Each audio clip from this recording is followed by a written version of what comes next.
You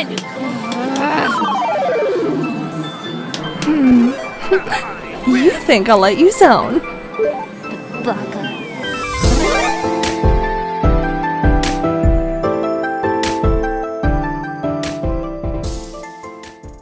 Lost media. It's an umbrella term for media that no longer exists, missing, or is no longer available to the general public. And it refers to lost artworks, lost film, lost literary work, lost television broadcasts, pilots, and video games.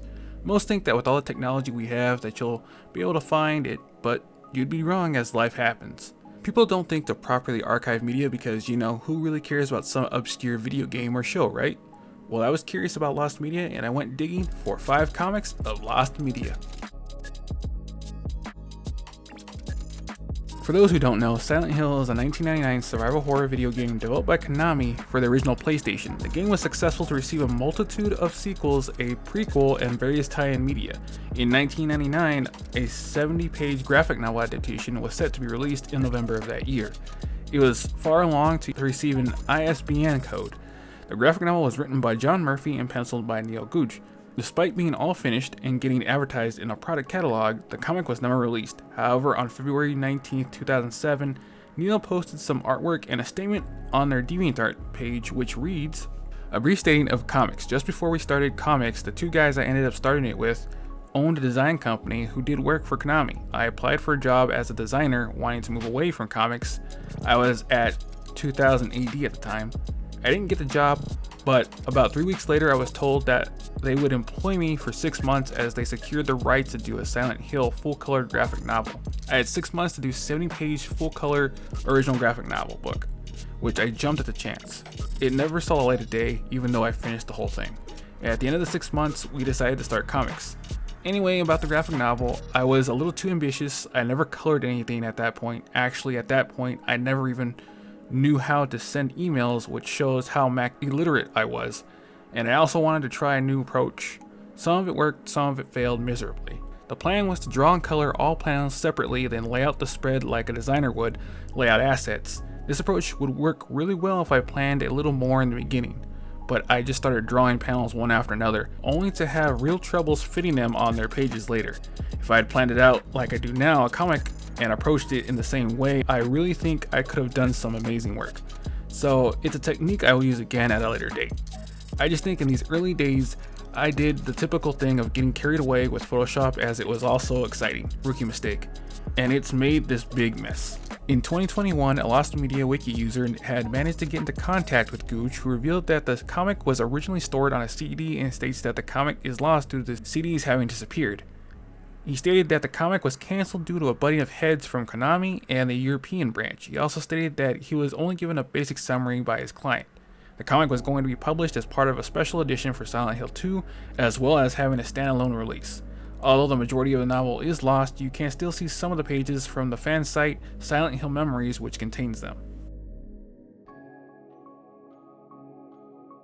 Teenage Mutant Ninja Turtles Adventures was a comic series produced by Archie Comics from August of 1988 to October of 1995. Unfortunately, the comic series ended with its 72nd issue, as well as a 3-part miniseries called Year of the Turtle. The 2 final issues were a story about how the brothers got their iconic weapons. This was not the original plot intended by the creators though.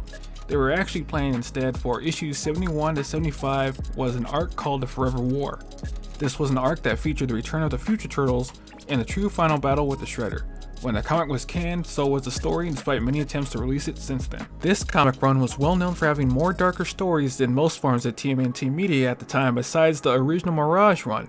Then at the time, editor-in-chief Victor Gorlick and publisher Michael Sorbekit, who thought that all the adult themes in a kid's comic were going too far. Writer Steve Murphy said that one of the reasons the story arc was cancelled was simply that Victor and Michael wanted to know where the book was going with issue 71, and when I told them that we would be revisiting the future, the Greenhouse Earth future, another notion which freaked them out, for a 5-issue story arc featuring the return of the Shredder, a totalitarian Shredder, not the buffoon from the cartoon, they popped their toupees and said they wanted me off the book. After Murphy left Archie, the comic series continued for 2 more issues and the Year of the Turtle miniseries before the series was finally cancelled.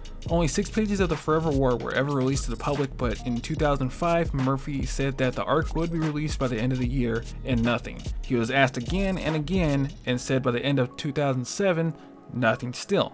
It was announced that it would be released in 2009 for the 25th anniversary, but unfortunately shortly after Nickelodeon bought TMNT, the release was cancelled. It is currently unknown if the Forever War will ever be released or how much of it was actually completed before getting cancelled. Overwatch First Strike was a cancelled comic based on the 2016 hero shooter Overwatch. The project was to be a 100-page graphic novel made by Dark Horse Comics, written by Mickey Nelson and illustrated by Lundo Lullaby. It was planned for a digital release in November of 2016, with a hardcover release coming in 2017. It was going to be about Overwatch in the early years before being disbanded. It was also going to reveal the origins of Jack Morrison, Gabriel Reyes, Anna Marie, Torbjorn, Reinhardt, during the Omnic Crisis. When the comic wasn't at BlizzCon 2016, people guessed it might have been cancelled, and on November 19th of that year, it was confirmed cancelled by head writer Michael Chu on the Battle.net forums. The statement reads, "Hey everyone, I wanted to let you know that we have decided to cancel the release of Overwatch First Strike graphic novel. While we are grateful to the team for the fantastic work they put into it, we ultimately decided to take the story in a different direction. The original idea for the graphic novel dates back to the early days of the game's development and came from our desire to tell a story of the founding of Overwatch during the Omnic Crisis. In the years since First Strike's conception, we have done a lot of development on the universe and its stories. While the core of the story remains, we have changed and expanded upon how we see the events that took place during the first days of Overwatch. So for now, the early adventures of Gabriel Reyes, Jack Morrison, Anna Marie, Reinhardt, Torbjorn, and a lot more wait for another day. But we know that this is the story that you are excited about, and it's one we still plan to tell. I'd like to thank everyone for the enthusiasm, passion, and support you've shown towards the Overwatch universe. We have a number of stories in development that will delve deeper into the world and its heroes, and we can't wait to share them with you in the coming months. Michael." Unfortunately, since then, there have only been 3 unlettered color pages released to the public, and it's unknown how complete the comic was, or if they will ever release Overwatch First Strike. Archie's Sonic the Hedgehog comic was the world's longest running comic book series based on a video game, so it's no surprise that it had a spin-off series called Sonic Universe. A storyline called Chaotix Quest, which collected issues 46 to 49. It had to be completely rewritten due to legal problems with the former Sonic comic writer Ken Penders that was having a negative impact on the series as a whole. After the legal battle, the storyline just wasn't rewritten, it was completely changed that issues 46 and 47 had to be redrawn as well to take out any characters that Ken Penders had a hand in making. The original story saw the Chaotix setting out to search for Mighty the Armadillo and Ray the Flying Squirrel, who had left on their own and lost contact. The first 2 chapters, the Chaotix arrive in a region of America where they meet up with the king, Rob Hedge, and his wife, Mary Ann. When solicitations for these issues came out, Rob and Mary Ann were listed to appear, with Rob appearing on issue 47's cover. In issue 46, Rob and Mary Ann were nowhere in the issue, but instead 2 new characters were filling in the roles. Unfortunately, only 2 items of the unedited version are known to exist and have been released online. One is the original cover to 47, and the other is an unfinished off-panel strip of the Chaotix and Rob. Speaking of Sonic the Hedgehog, let's talk about the scrapped original story of Endangered Species that covered issues 243 to 246 during the lawsuit with former writer Ken Penders. In the original, Sonic and his friends were on a worldwide quest to rescue Princess Sally Acorn from Dr. Eggman, who was controlling her as Mecha Sally. We see Sonic stopping by an echidna colony called Avalon, aided by Knuckles. The heroes tried to protect the last echidna colony from the Dark Egg Legion and Thrash the Devil, the last Tasmanian devil who sought to kill the echidnas for the extinction of the species. In future issues, it is revealed that every echidna save Knuckles was transported to another dimension, and in the final 2 issues have Knuckles fighting Thrash while Sonic was taking on Metal Knuckles. According to Ian Flynn, the ending wasn't supposed to be that grim and have a happier ending.